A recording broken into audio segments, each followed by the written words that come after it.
Ang programang ito ay rated SPG. Striktong patnubay at gabay ng magulang ang kailangan. Maaaring may masiselang tema, lengguwahe, karahasan, sexual, horror o droga na hindi angkop.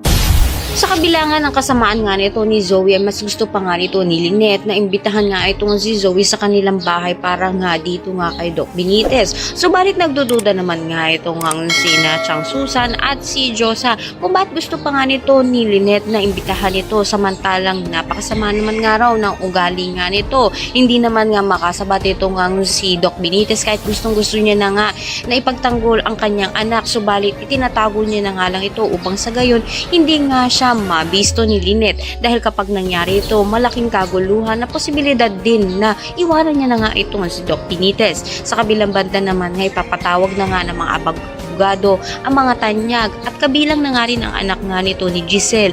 Magkakaharap nga muli sila dito, subalit dededmahin nga siya nito ni Justine. Malalaman na nga nito ni Moira na hindi nga pinamanahan nga nito ni Lolo Pepe itong si Zoe. Magugulantang nga itong sina Giselle, Doc Tanyag at si Ana rin kung bakit nga ba hindi pinamanahan nga nito ni Lolo Pepe itong si Zoe.